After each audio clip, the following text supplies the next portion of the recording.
एक कमरे के ससुराल में 3 बहू की पहली गर्मी। मेरे मायके में तो हर कमरे में एसी थे, लेकिन इस कमरे के घर में मुझे पंखा भी नसीब नहीं होता है। गर्मी बहुत ज्यादा थी। गर्मी से परेशान नैना पसीने से तरबतर होकर पंखे के नीचे अपनी चारपाई पर बैठी थी। तभी ओ जेठानी जी, पंखे की सारी हवा क्या आप ही खाएंगी? गर्मी मुझे भी लग रही है, अपनी चारपाई थोड़ी खिसकाइए, मुझे अपनी चारपाई पर बैठना है। मैं क्यों हटाऊं अपनी चारपाई? मैं पंखे के नीचे से नहीं हटने वाली, समझी तुम? कृति के माथे से पसीना टपक रहा था। गर्मी की वजह से कृति का पारा पहले से ही हाई था। ऊपर से नैना अपनी बातों से उसे और गुस्सा दिला देती है। अच्छा, मैं भी देखती हूँ कि आप पंखे के सामने से कैसे नहीं हटती हैं। कृति नैना की चारपाई को धक्का देकर उसे दूसरी तरफ कर देती है और अपनी चारपाई लाकर पंखे के नीचे लगाकर उस पर बैठ जाती है। कृति, तुम्हारी हिम्मत कैसे हुई मेरी चारपाई हटाने की? मैं इस घर की बड़ी बहू हूँ, पंखा पर पहला अधिकार मेरा है। अच्छा, ये किसने कहा आपसे?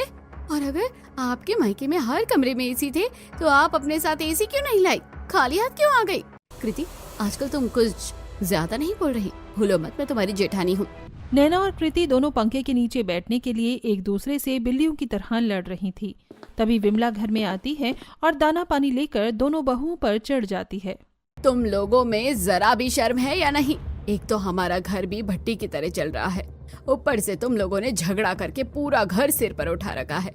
अम्मा जी, वो चुप करो तुम दोनों।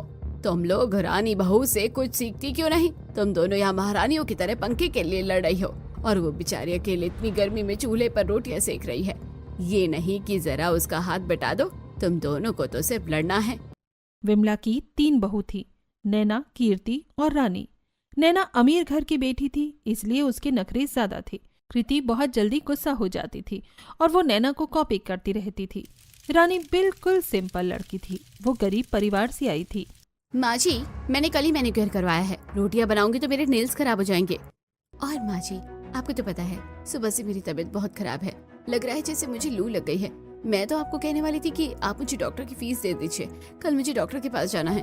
वैसे भी रानी ने सारी रोटियां बना ली, तो आखिर की रोटी भी बना लेने दीजिए। इस तरह दोनों बहू बहाने बनाकर काम से बच जाती हैं और बेचारी रानी को अकेले 8 लोगों का खाना बनाना पड़ता है। रोटियां सेकने में रानी की हालत खराब हो जाती है। पता नहीं कैसी जेठानी मिली है मुझे, कि दोनों तो घर का कोई काम भी नहीं करती है। इतनी गर्मी में खाना बनाते बनाते तो मेरी हालत खराब हो गई है। रानी जैसे तैसे करके सभी परिवार वालों के लिए खाना बनाती है। खाना बनाने के बाद रानी के कपड़े पसीने से पूरे भीग गए थे। वो हवा खाने के लिए जैसे ही पंखे के पास आती है। रानी, तुमसे बदबू आ रही है, जाओ जाकर नहा कर आओ। पंखे के नीचे क्यों खड़ी हो? तुम्हारी वजह से पूरा कमरा महक रहा है। दीदी, आप कैसी बातें कर रही हैं? पसीने की स्मेल से क्या घर महक सकता है? आप थोड़ा खिसक जाइए ना, मुझे हवा खाने दीजिए, गर्मी लग रही है। मैं अभी खाना बना कर आई हूँ। मैं नहीं हटूंगी, तुम जाओ जाकर नहा कर आओ। नैना रानी को 2 मिनट भी पंखे के नीचे खड़ी नहीं होने देती है और उसे नहाने के लिए भेज देती है। रानी पहले से ही गर्मी से परेशान थी, तो वो नैना से बहस नहीं करती है और जाकर नहा लेती है। रात में सभी खाना खाते हैं और फिर जैसे तैसे गर्मी में सोते हैं। अगली सुबह, अरे कृति, जल्दी करो ना, कपड़े बदलने में क्या इतनी देर लगती है? मुझे भी कपड़े चेंज करना है, इन कपड़ों में मुझे बहुत गर्मी लग रही है। कृति अपने एक कमरे के घर में एक कोने में पर्दा घेर कर कपड़े चेंज कर रही थी। आपकी प्रॉब्लम क्या है जेठानी जी? चैन से कपड़े भी नहीं बदलने दे रही हैं। आप 5 मिनट का इंतजार कीजिए, मैं 5 मिनट में कपड़े चेंज करके बाहर निकल आऊंगी। नैना बहू, मैं जानती हूँ तुझे गर्मी लग रही है और तेरे कपड़े पसीने से भीग गए हैं, पर अब एक कमरे का घर है तो थोड़ा एडजस्ट तो करना ही पड़ेगा। विमला बीच में आकर दोनों की बहस को शुरू होने से पहले ही रोकती है। तभी, मुझे इतनी उमस और गर्मी में कपड़े चेंज करने के लिए भी लाइन में लगना पड़ रहा है। हे भगवान, मैंने तेरा क्या बिगाड़ा था? किस पाप की सजा दे रहा है मुझे? भगवान को क्यों परेशान कर रही हो दीदी? किसने कहा था आपसे एक कमरे वाले घर में शादी करने के लिए? आप तो अमीर घर से हो, आपको तो किसी अमीर परिवार में शादी करनी चाहिए थी।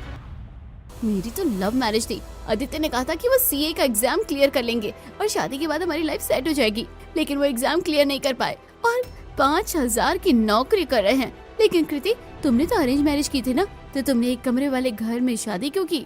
नैना और कृति एक दूसरे को नीचा दिखाने का एक मौका नहीं छोड़ती थी। जेठानी जी, आप दोनों इस तरह से बातें क्यों कर रही हैं? आपकी बातें सुनकर माँ जी को बुरा लगेगा। आप लोग ऐसी बातें मत कीजिए। रानी, तुम ज्यादा मत बोलो, तुम तो गरीब घर से हो, तुम्हें एक कमरे में रहने की आदत है, तो तुम्हें हमारे बीच में बोलने की जरूरत नहीं है। तुम जाकर अपना काम करो। नैना, अभी तो तुम्हें बहुत गर्मी लग रही थी, अब क्या हुआ? जाओ जल्दी कपड़े चेंज करो और खाना बनाओ। कल रात रानी ने खाना बनाया था, आज तुम दोनों खाना बनाओगी। माँ जी, मैं खाना नहीं बनाऊंगी, मुझे डॉक्टर के पास जाना है। मैंने कल आपको बताया था ना कि मेरी तबीयत ठीक नहीं है। और माँ जी, मुझे पार्लर जाना है थोड़ी देर में। मैं चूल्हे पर बैठकर इतनी गर्मी में अपना चेहरा झुलसा नहीं सकती। आप इस रानी को बोलिए, वो खाना बना देगी। इस तरह दोनों जेठानी बहाना बनाकर काम से बच जाती हैं और रानी को अकेले दिन का खाना बनाना पड़ता है। अब एक कमरे वाले घर में रसोई भी घर के अंदर थी, तो जब रानी रसोई में खाना बनाती है तो खाना बनाने से पूरा घर गैस चैम्बर की तरह गर्म हो जाता है। माँ, ये घर आग की तरह क्यों जल रहा है? अचानक से घर में इतनी गर्मी बढ़ गई है। आप रानी को चूल्हा बाहर क्यों नहीं लगाने को कहती हैं? एक तो तुम दोनों की बीवी घर का कोई काम नहीं करती है, घर का सारा काम बेचारी रानी करती है, और अब तुम बोल रहे हो कि चूल्हा खुले में धूप में रख दूं ताकि खाना बनाने में बेचारी की और हालत खराब हो जाए।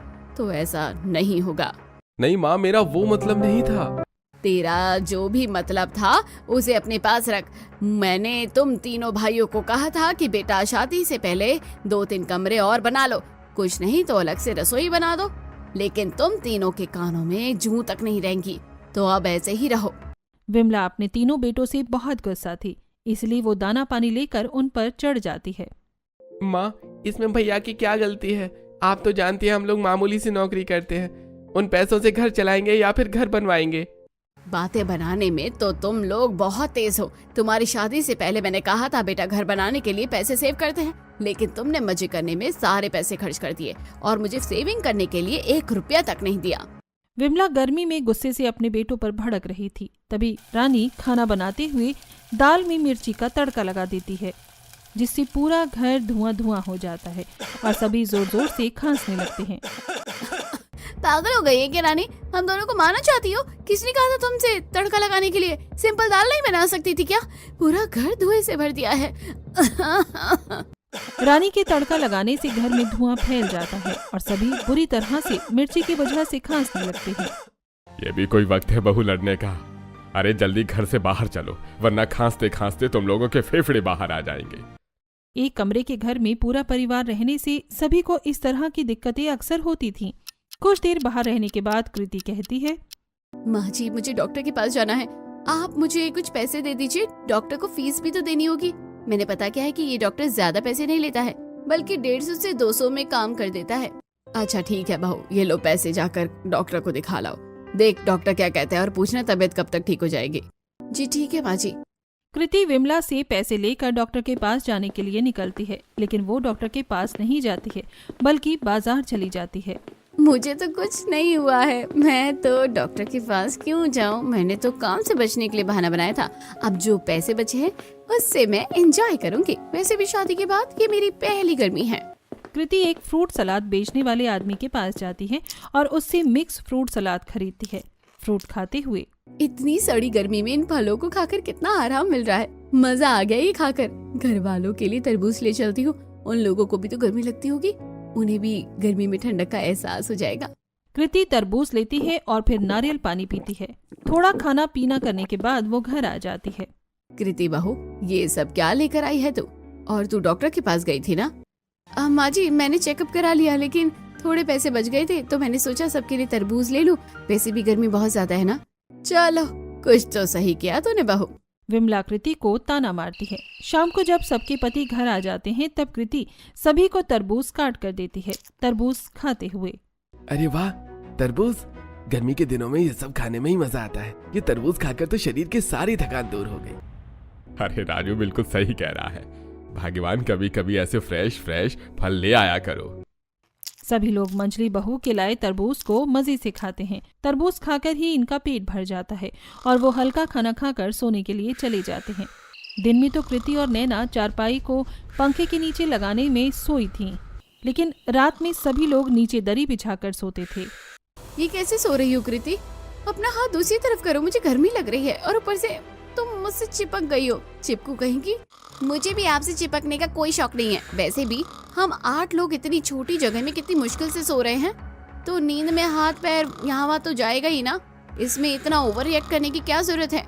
गर्मी की वजह से इन लोगों को सोने में पहले से ही दिक्कत हो रही थी। ऊपर से आधी रात में नैना और कृति बहस करना शुरू कर देती हैं, जिससे तंग आकर, नैना, ये सब क्या है? तुम लोग ना दिन देखती हो ना रात, बस हर वक्त लड़ती रहती हो। अरे तुम दोनों तो फिर भी पंखे के नीचे सोई हो, रानी बेचारी तो कोने में सोई है, उसे हवा भी नहीं लग रही है, फिर भी वो शिकायत नहीं कर रही। और एक तुम लोग हो, पूरा नींद खराब कर दी है। मैं जा रहा हूँ बाहर सोने।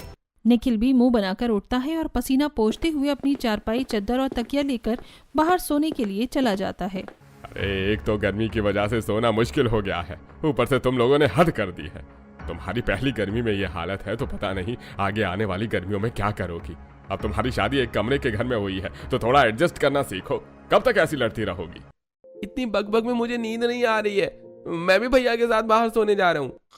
घर के सारे मर्द घर के बाहर आंगन में चारपाई लगाकर सो जाते हैं और तीनों बहू अपनी सास के साथ कमरे में सोती हैं। अगली सुबह नैना दीदी, आप मेरे कपड़े अलमारी से बाहर निकालकर क्यों फेंक रही हैं? मुझे मेरे कपड़े रखने की जगह नहीं हो रही। देखो तुम्हारे कितने थोड़े से कपड़े हैं, तुम एक पोटली बनाकर अपने कपड़े उसमें रख लो। मुझे मेरे कपड़ों को रखने के लिए ज्यादा जगह चाहिए होती है। नैना बहू, ये क्या बदतमीजी है? ये अलमारी जितनी तुम्हारी है उतनी रानी की भी है। अगर तुम्हें कपड़े रखने में दिक्कत हो रही है तो कहीं और कपड़े रखो। रानी अलमारी से कपड़े नहीं निकालेगी, समझी तुम? और जाओ जाकर घर की सफाई करो, घर बहुत गंदा हो गया है। अपनी सास से डांट खाने के बाद नैना अलमारी में जगह बना देती है। रानी अपने सारे कपड़े अलमारी में रख देती है। कपड़े रखने के बाद रानी बाहर आंगन में बैठकर बर्तन धोती है तो वहीं नैना घर में डस्टिंग करती है। ऐसे ही दिन गुजरते हैं। एक दिन नैना और कृति तैयार होकर बाहर जा रही थीं। तब तुम लोग इतना तैयार होकर कहाँ जा रही हो और तुमने मुझे बताया भी नहीं? अब वो माँ जी, हम लोग वाटर पार्क जा रहे हैं। आजकल बहुत ज्यादा गर्मी हो रही है तो सोचा वाटर पार्क चली जाओ। अगर तुम दोनों जा ही रही थी तो रानी को भी अपने साथ ले जाती। वो माँ जी, हमारे पास सिर्फ 2 पास थे और मेरे पास ज्यादा पैसे भी नहीं थे ना, इसलिए मैं सिर्फ कृति को लेकर जा रही हूँ। रानी को मैं किसी और दिन लेकर जाऊंगी। इतना कहकर दोनों बहू वाटर पार्क चली जाती हैं। उनके जाने के बाद ये दोनों एक नंबर की चंट चालाक है, लेकिन मैं भी इनके साथ हूँ। मुझे भी पता है कि ये लोग रानी को अपने साथ ले जाना ही नहीं चाहती थी, इसलिए दोनों चले गए और रानी को घर पर ही छोड़ दिया। मुझे रानी के लिए बहुत बुरा लग रहा है। बेचारी की पहली गर्मी है ससुराल में और उसे सारा दिन घर का काम करना पड़ता है। क्या हुआ माँ जी, आप इतनी परेशान क्यों लग रही है? कुछ नहीं बहू, इन दोनों को जाने दो वाटर पार्क। हम दोनों शाम को बाजार घूमने के लिए चलेंगे और मजे से खाना पीना करेंगे। विमला की बात सुनकर रानी खुश हो जाती है। वहीं वाटर पार्क में नैना और कृति नैना के दोस्तों के साथ बहुत मजे करती हैं। वो लोग बहुत सारी राइड्स करती हैं और जूस पीती हैं। जूस पीते हुए अच्छा हुआ हम लोग उस रानी को लेकर नहीं आए, वरना तो इतना एंजॉय करने के बाद वो हमारी पूंछ बनकर हमसे चिपक जाती। मेरे लिए तो एक पूंछ काफी है, इसलिए तो रानी को घर छोड़कर आई हूँ। कृति नैना का ताना समझ जाती है और थोड़ी उदास हो जाती है। फिर वो लोग वाटर पार्क में वाटरफॉल के नीचे जाकर बैठते हैं और एक दूसरे पर पानी फेंक कर मजे करते हैं। शाम को रानी तैयार होकर विमला के साथ बाजार जाती है। बता बहू, तू क्या खाएगी? माँ जी, हम लोग पहले फल खाते हैं। सुबह से काम कर रही हूँ, फल खाऊंगी तो थोड़ा अच्छा लगेगा। दोनों सास बहू फल की दुकान पर जाती हैं और उनसे फल खरीद कर खाती हैं। रानी घर के काम करके काफी थक गई थी क्योंकि नैना और कृति का काम भी आज उसे ही करना पड़ता है, इसीलिए फल खाकर उसे काफी अच्छा लगता है। माँ जी देखिए, बर्फ का गोला, मुझे बचपन से गोला खाना बहुत अच्छा लगता है। ऐसी बात है तो चल, मैं तुझे गोला खिला देती हूँ। विमला बर्फ का गोला बेचने वाले आदमी के पास जाकर उससे रानी के लिए रंग बिरंगा बर्फ का गोला लेती है। ये गोला तो बहुत ज्यादा टेस्टी है, मजा ही आ गया माँ जी। अच्छा हुआ जो जेठानी जी मुझे अपने साथ वाटर पार्क नहीं लेकर गई, वरना तो मुझे इतना टेस्टी गोला खाने को नहीं मिलता। मैं जानती हूँ माँ जी, आप मुझे खुश करने के लिए अपने साथ बाजार लाई हैं। बहू, मैं तो बस चाहती हूँ कि तुम लोगों की पहली गर्मी ससुराल में अच्छे से बीते। वो दोनों तो मजे करती हैं, लेकिन तुम्हें अकेले सब कुछ करना पड़ता है, इसलिए मैं तुम्हें खुश करना चाहती थी। दोनों सास बहू गोला खाते हुए बातें करते करते घर आ जाती हैं। नैना और कृति पहले से ही वाटर पार्क से आ चुकी थीं। रानी को गोला खाते देखकर दोनों बहू जलन से मुंह बना लेती हैं। ये क्या माँ जी, आप सिर्फ रानी को प्यार करती हैं? आप उसे गोला खिला रही हैं, लेकिन आज तक आपने हमें तो गोला नहीं खिलाया। तुम लोग तो वाटर पार्क गई थी ना, पेट भरा नहीं क्या वहाँ मजे करके, जो अब तुम्हें गोला खाना है? तुम लोग रानी को लेकर नहीं गई थी तो रानी ने तुम्हें कुछ कहा क्या? तो तुम रानी को देखकर ऐसी बातें क्यों बोल रही हो? विमला की बात सुनकर नैना चुप हो जाती है। नैना और कृति आज काफी थक गई थी तो वो बिना लड़ाई किए सो जाती हैं, जिससे बाकी के घर वाले भी चैन से सो पाते हैं। अगली सुबह जब विमला की नींद खुलती है तो वो डर जाती है। भूतनी, भूतनी, माँ जी ये मैं हूँ नैना। कल वाटर पार्क में घूमने के चक्कर में मुझे बहुत टैनिंग हो गई थी, इसलिए स्किन क्लियर करने के लिए फेस पैक लगाया है। मैं तो तंग आ चुकी हूँ तुम लोगों के ड्रामे से। हर दिन कुछ ना कुछ लगा ही रहता है तुम्हारा। जल्दी निकालो ये फेस पैक जो भी है। माँ जी बस 15 मिनट में निकाल दूंगी। नैना इतना कहती है कि तभी दरवाजा खटखटाने की आवाज आती है। माँ दरवाजा खोलो, मैं आई हूँ। विमला की बेटी पायल अपनी सास कुंती के साथ अपने मायके आई थी। नैना जाकर दरवाजा खोलती है। अरे ये पायल, ये कौन है तुम्हारे घर में? माँ जी ये मेरी बड़ी भाभी है। वो अपने चेहरे का बहुत ख्याल रखती है ना, इसलिए स्किन केयर करती रहती है। नैना मुंह बंद करके इशारे से दोनों को घर के अंदर बुलाती है। पायल तुम्हारा घर तो पहले से ज्यादा छोटा लग रहा है। तुम्हारा नसीब अच्छा है जो तुम्हारी शादी हमारे घर में हो गई। हमारे घर में तो तुम्हारा अकेले का कमरा इस घर से बड़ा है। पायल भी पहले एक कमरे वाले घर में ही रहती थी, लेकिन उसकी शादी एक अमीर घर में हो गई। तीनों बहू के आने के बाद उनका सूटकेस, बाकी के सामान सब घर के एक कोने में यहाँ वहाँ फैला कर रखे हुए थे, क्योंकि नैना और कृति लड़ने के चक्कर में हमेशा एक दूसरे का सामान यहाँ वहाँ कर देती थी, जिससे घर बड़ा होने के बाद भी छोटा लग रहा था। समदन जी अंदर आकर बैठिए ना। घर में मेहमानों के आने के बाद भी नैना अपने स्किन केयर में बिजी थी। वो आईने के सामने खड़े होकर अपने चेहरे पर अलग अलग तरह की क्रीम लगा रही थी। तभी दीदी कब तक आईने के सामने खड़ी रहोगी? हटो ना, मुझे भी तैयार होना है।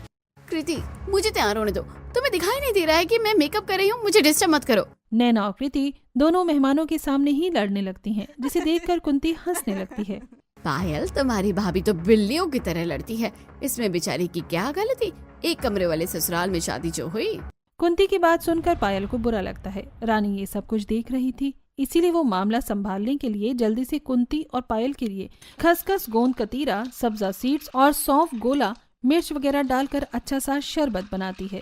आप लोग बाहर से आई हैं, ये शरबत पीजिए, आप लोगों को अच्छा लगेगा। रानी कुंती और पायल दोनों को शरबत पिलाती है। कुंती को शरबत बहुत ही ज्यादा पसंद आता है। क्या बात है बेटा, तुमने तो बहुत ही अच्छा शरबत बनाया है। ये शरबत पीकर तो एकदम से सारी थकान दूर हो गई है। बहुत अच्छा लग रहा है मुझे। पायल तुम्हारी छोटी भाभी तो बड़ी समझदार है। कुंती की बातें सुनकर रानी को अच्छा लगता है। रानी मेहमानों के लिए खाना बनाती है और सभी को खिलाती है। खाना खाकर मेहमान घर चले जाते हैं। तभी पायल का फोन आता है। आज तो कृति भाभी और नैना भाभी ने मेरी सास के सामने मेरी बेइज्जती करवाने का एक भी मौका नहीं छोड़ा था। अच्छा और रानी भाभी ने सही समय पर सब कुछ संभाल लिया, वरना तो मुझे मेरे ससुराल में बहुत ताने सुनने पड़ते, दोनों बड़ी भाभीयों की वजह से। मुझे इन दोनों के ऊपर बहुत गुस्सा आ रहा है। मैं उनकी खबर लेती हूँ। थोड़ी देर पायल से बात करने के बाद विमला फोन रख देती है। आज तुम लोग क्या कर रही थी मेहमानों के सामने? मैं जानती हूँ एक कमरे वाले घर में तुम लोगों को रहने में काफी दिक्कत हो रही है, लेकिन रानी भी तो यहाँ रह रही है, वो भी तो एडजस्ट कर रही है, तो तुम लोग क्यों नहीं करती? माँ जी आप हमें क्यों डांटती रहती है? रानी तो गरीब घर से आई है, उसे एक कमरे में रहने की आदत है। मेरे मायके में तो मेरा अपना अलग रूम था, इसलिए मुझे यहाँ इतनी दिक्कत होती है। नैना इतना कहती है कि तभी बाहर से किसी औरत की आवाज आती है। विमला तू घर पर है? विमला सरोज को घर के अंदर बुलाती है और चारपाई पर बैठाती है। रानी उसके लिए भी शरबत लाती है। विमला तेरा घर तो कितना गर्म है, ऊपर से एक कमरे वाले घर में 3 बहू एक साथ कैसे रहती है? मेरी बहू तो एसी के बाहर कदम तक नहीं रखती। सबका अपना अपना नसीब है। तेरा बेटा सीए का एग्जाम पास करके चार्टर्ड अकाउंटेंट बन गया और मेरे बेटे ने बीपीओ में जॉब कर ली। एक बेटा प्राइवेट स्कूल में पढ़ता है और एक डेटा एंट्री का काम करता है। अब घर में कमाई जितनी होगी उतना ही पैर फैलाएंगे ना। मैं समझती हूँ, छोड़ना इन बातों को। और इसे देख, मैं मनाली घूमने के लिए गई थी तो वहाँ से तेरे लिए मोतियों की माला लेकर आई हूँ। इस बार ससुराल में मेरी बहू की पहली गर्मी थी ना, इसलिए हम लोग उसे घुमाने लेकर गए थे। सरोज अपना फोन अपने बैग से निकालकर अपनी और अपने बहू की मनाली में एंजॉय करते हुए फोटो विमला को दिखाती है। विमला सरोज के लिए खुश थी, पर वो मन ही मन दुखी हो जाती है। मेरी तीनों बहुओं की पहली गर्मी इस एक कमरे वाले घर में गर्मी में झुलसते हुए बीत रही है। काश मैं भी अपनी 3 बहुओं की पहली गर्मी को खास बना पाती, लेकिन मेरे पास तो उतने पैसे भी नहीं हैं। विमला की उदासी तीनों बहू को समझ आ जाती है। सरोज थोड़ी देर बात करने के बाद नाश्ता करके चली जाती है। ऐसे ही दिन गुजरते हैं। एक दिन, रानी आज मेरी तबीयत बहुत खराब लग रही है, क्या तुम कपड़े धो दोगी? पर दीदी मैं तो सुबह से काम कर रही हूँ, सुबह का नाश्ता खाना सब मैंने ही बनाया है, मैं थक गई हूँ। रानी प्लीज मेरी मदद कर दो, मेरी तबीयत बहुत खराब लग रही है। अगर मैं धूप में बैठकर कपड़े साफ करूंगी तो मुझे चक्कर आ जाएगा। डॉक्टर ने वैसे भी मुझे आराम करने के लिए कहा है, लेकिन फिर भी तुम्हारी मदद करने के लिए मैं जितना हो सकता है उतना कर देती हूँ। अच्छा ठीक है दीदी, मैं कपड़े धो दूंगी। घर का बहुत ज्यादा काम करने की वजह से रानी की हालत खराब हो गई थी। कड़ी धूप में कपड़े धोने, कपड़े डालने और फिर आग के सामने बैठकर तीनों टाइम अकेले सबके लिए खाना बनाने की वजह से रानी कमजोर हो गई थी। उसका चेहरा मुरझा गया था। एक दिन रानी दोपहर का खाना बना रही थी। वो चूल्हे पर दूध उबलने के लिए रखती है, लेकिन अचानक उसे चक्कर आने लगते हैं। तभी रानी, जेठानी जी, मेरी तबीयत भी कुछ ठीक नहीं लग रही है, मुझे चक्कर आ रहे हैं। क्या आप थोड़ी देर के लिए बस ये दूध देख लेंगी? मैं बस 5 मिनट जाकर आती हूँ। सॉरी रानी, मैं तुम्हारी कोई मदद नहीं कर सकती। मुझे बहुत गर्मी लग रही है, मैं बाहर हवा में बैठने के लिए जा रही हूँ। तुम दूध उबालने के बाद बाहर चली जाना। इतना कहकर नैना बिना रानी की मदद किए घर के बाहर चली जाती है। रानी को बहुत चक्कर आ रहा था, इसलिए वो अपनी साड़ी के पल्लू को पानी में भिगोकर उससे अपना चेहरा पोंछती है। मेरी जेठानी कितनी मतलबी है। वो लोग अपने हिस्से का काम तो मुझसे करवाती है, लेकिन मेरी कभी कोई मदद नहीं करती है। मैंने तो सोचा था मेरे ससुराल में मेरी पहली गर्मी अच्छे से बीतेगी, लेकिन यहाँ तो मेरी हालत कोलू की बैल जैसी हो गई है। रानी ये सब सोचकर बड़ी उदास होती है और फिर दूध उबालने के बाद अपने खास पाउडर के साथ गोंद कतीरा का शरबत बनाकर पीती। इस आग उगलती गर्मी में शरबत ना होता तो मेरी हालत खराब हो जाती। रानी गरीब परिवार से थी, इसलिए उसे छोटे मोटे जुगाड़ करके गर्मी की मार झेलना आता था। ऐसे ही दिन गुजरते हैं। एक दिन रानी के घर में सुबह में ही बिजली नहीं थी। माँ जी, ये बिजली कब आएगी? सुबह से दोपहर हो गई है, कुछ कीजिए ना, वरना मैं मर जाऊंगी इस गर्मी से। नैना, जिसे हमेशा से ही एसी में रहने की आदत थी और शादी के बाद जो पंखे से जोंक की तरह चिपकी रहती थी, बिजली ना होने की वजह से उसकी हालत खराब हो जाती है। नैना का बीपी लो हो ही गया था, उसे बार बार चक्कर आ रही थी। कृति उसे संभाल रही थी, लेकिन नैना की हालत खराब होती जा रही थी। कृति दीदी, नैना दीदी को खिड़की के पास सुलाइए, उन्हें हवा की जरूरत है। क्या तुम्हारा होश ठिकाने पर है? घर के बाहर गर्म लू चल रही है और तुम खिड़की खोलने का सोच रही हो? रानी एक सूती साड़ी को पानी में भिगोकर खिड़की खोलती है और उसके ऊपर भीगा हुआ साड़ी डाल देती है। साड़ी डालने के बाद अचानक से खिड़की से गर्म हवा की जगह ठंडी हवा आने लगती है। लेकिन ये कैसे? ये देसी जुगाड़ है, आप नहीं समझेंगी। खिड़की से आ रही हवा से नैना को थोड़ा ठीक लगता है। फिर रानी नैना के लिए पुदीना, नींबू पानी और अपना स्पेशल पाउडर डालकर अच्छा सा शरबत बनाती है। नैना दीदी, ये शरबत पी लीजिए, इसे पीकर आपको आराम मिलेगा। नैना को हीट स्ट्रोक हो गया था, लेकिन रानी का बनाया शरबत पीने के बाद उसकी हालत अचानक से सुधर जाती है और वो बेहतर महसूस करने लगती है। मुझे माफ कर देना रानी, मैंने तुम्हारे साथ हमेशा गलत किया। इतनी गर्मी में तुमसे दिन भर घर के काम करवाए, सारा खाना बनवाया, ससुराल में तुम्हारी पहली गर्मी खराब की। आज जब मेरी तबीयत खराब हुई तो तुमने मेरी मदद की और मुझे गर्मी से बचाया। तुम बहुत अच्छी हो, मैंने तुम्हें समझने में गलती कर थी। नैना दीदी, अभी आपकी तबीयत ठीक नहीं है, आप ज्यादा बातें मत कीजिए। परिवार में तो अक्सर इस तरह के मनमुटाव हो जाते हैं, लेकिन मुझे आपसे कोई शिकायत नहीं है। रानी, अब मैं तुमसे घर के सारे काम नहीं करवाऊंगी, बल्कि खुद भी काम करने में तुम्हारी मदद करूंगी।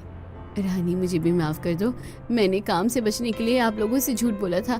मेरी तबीयत बिल्कुल ठीक है, मुझे कुछ नहीं हुआ है। लू मेरे शरीर को नहीं बल्कि मेरे दिमाग को लगी थी, लेकिन अब वो ठिकाने पर आ गई है। अब हम तीनों मिलकर अपने घर को संभालेंगे और अपनी पहली गर्मी को अच्छा बनाएंगे। नैना और कृति दोनों रानी से माफी मांगती हैं। नैना की तबीयत ठीक होने के बाद रानी, नैना और कृति तीनों एक कमरे वाले घर में सारा काम करती हैं। वो अब पंखे के लिए लड़ती नहीं है और ना ही एक दूसरे का काम खराब करती हैं। ऐसे ही दिन गुजरते हैं। एक दिन तीनों बहू चूल्हे के पास बैठकर खाना बना रही थी। कृति रोटी बना रही थी, रानी सब्जी काट रही थी और नैना मसाला पीस रही थी। अब तो हम लोगों ने लड़ना बंद कर दिया है, लेकिन फिर भी देखो ना, घर में कितनी ज्यादा गर्मी होती है। हमारा घर तो भट्टी की तरह तपता रहता है। हम लोग एक कमरे में इतने सारे लोग रहते हैं, इसलिए घर और गर्म हो जाता है। अगर हमारे ससुराल में 3-4 कमरों वाला 2 मंजिला मकान भी होता ना, तो हमें इतनी दिक्कत नहीं होती। मैं तो इतनी गर्मी में रह नहीं पा रही हूँ। मुझे लगता है अपने पतियों से बात करनी चाहिए और उन्हें 2-3 कमरे बनाने के लिए कहना चाहिए। नैना का आइडिया सभी को अच्छा लगता है। रात में जब तीनों के पति घर आते हैं तब, निखिल जी, अब मैं इस एक कमरे के घर में और नहीं रह सकती। यहाँ बहुत घुटन होती है। आप लोग तो काम पर चले जाते हैं, दिन भर एक कमरे वाले घर में रहकर गर्मी की मार और उमस झेलनी पड़ती है। दीदी बिल्कुल सही कह रही है, मुझे लगता है आप लोगों को हमारे लिए 2-3 कमरे बनाने चाहिए। रानी, तुम तो हमारी हालत जानती हो, फिर क्यों ऐसी बातें कर रही हो? पैसे क्या पेड़ पर उगते हैं? वैसे हमारी सैलरी इतनी कम है, उसमें परिवार चलाएं या फिर तुम लोगों के लिए घर बनाएं। नैना, तुमने तो मुझे अभी कहा नहीं है, लेकिन अगर तुम भी यही कहना चाहती हो तो मैं पहले कह दे रहा हूँ, मेरे पास पैसे नहीं है अलग से 2-3 कमरे बनवाने के लिए। तीनों बहू के पति उन्हें कमरा बनाने के लिए मना कर देते हैं और खुद गर्मी से बचने के लिए बाहर हवा खाने के लिए चले जाते हैं। क्या ससुराल में पहली गर्मी हमारी ऐसे ही गर्मी की मार चलते चलते बीत जाएगी? क्या हम लोग कुछ नहीं कर सकते? आपकी बातें सुनकर मुझे एक आइडिया आया है। अगर हम लोग अपना कोई काम शुरू करें तो घर के काम करने के बाद हम लोग अपने खाली टाइम में काम करके पैसे कमा सकते हैं। अगर हमारी ठीक ठाक कमाई हो गई तो हो सकता है हम अपने लिए कमरा बना सके।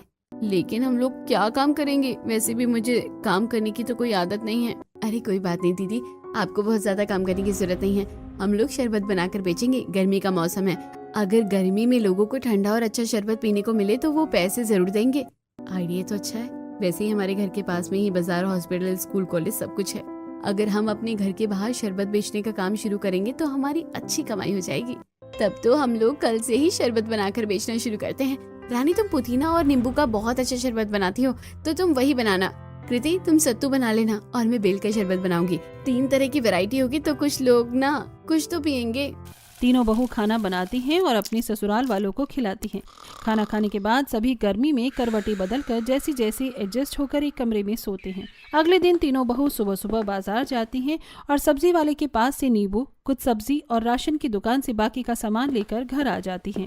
आज इतनी गर्मी है, सिर पर धूप चमक रही है, पर आज हमें उतनी गर्मी नहीं लग रही क्योंकि कुछ करने का जोश गर्मी से ज्यादा है। तुम सही कह रही हो, आज पसीना हो रहा है, लेकिन आज हमारी मेहनत का पसीना है। रानी, में जाकर खाना बना देती हूँ, तब तक घर के बाहर नैना दीदी के साथ हमारा स्टॉल लगाओ। कृति घर जाकर खाना बनाती है। वहीं नैना और रानी मिलकर 2-3 चारपाई बाहर लाकर उसके ऊपर लकड़ी का प्लाई लगाकर उसे टेबल जैसा बना देती हैं और उसके ऊपर चादर डाल देती हैं। फिर ग्लास, मटका, नींबू, पुदीना, बाकी के मसाले सजाकर वो अपना स्टॉल लगाती हैं।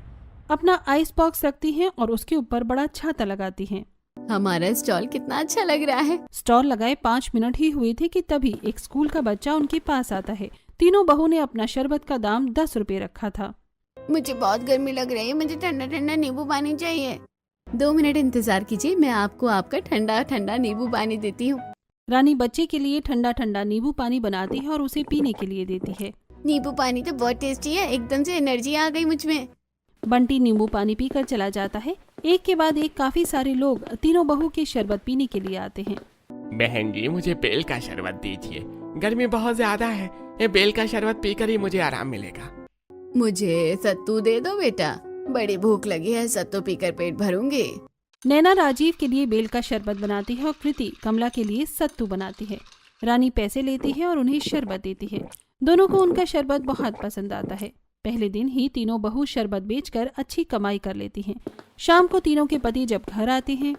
अरे क्या बात है, तुम लोगों ने तो बड़ा अच्छा स्टार्टअप शुरू किया है। माँ बता रही थी कि पहले दिन ही तुम लोगों की अच्छी कमाई हुई। हाँ जेठ जी, मुझे तो लग रहा है कि हमारा बिजनेस अच्छा चलेगा। पहले ही दिन भगवान ने हमारा साथ दिया है। तीनों बहू के पति अपनी पत्नी के काम से बहुत खुश थे। तीनों अपनी पत्नी को सपोर्ट करते हैं और तीनों बहू मिलकर अच्छे से शरबत बेचने का काम करती हैं। 3 तरह के शरबत के साथ वो अलग से मैंगो शेक, रूह अफ़ज़ा, आम पन्ना काफी कुछ बेचने लगी, जिससे 2-3 महीने में उन्होंने अच्छा खासा पैसा कमा लिया और अपने एक कमरे के घर को 2 मंजिला मकान बनाकर उसमें 4 कमरे और एक बड़ी सी रसोई बनाई। एक दिन सभी हॉल में बैठे थे। नैना दीदी, कृति दीदी, हमारा सपना पूरा हो गया। हमने हमारे घर को 4 कमरों वाला घर बना दिया और अब तो हमारे घर में एसी, कूलर, फ्रिज सब कुछ है। ये सब हमारे साथ और मेहनत की वजह से हो पाया है। तीनों बहू बहुत ज्यादा खुश थी। वो तीनों अपनी सास के पास जाती हैं और एक कागज बढ़ाती हैं। ये क्या है? माँ जी, ये मनाली की टिकट है। हमारी पूरी फैमिली मनाली जा रही है। क्या सच में? मुझे तो यकीन नहीं हो रहा कि मैं तुम तीनों की पहली गर्मी को खास बनाना चाहती थी और तुमने मेरी इच्छा पूरी कर दी। जुग जुग जियो मेरी बच्चियों। विमला अपनी तीनों बहू, पति और बेटों के साथ मनाली घूमने के लिए जाती है। मनाली में सभी बहुत एंजॉय करते हैं। इस तरह एक कमरे के घर में रहने वाली तीनों बहू की पहली गर्मी बहुत अच्छे से बीतती है।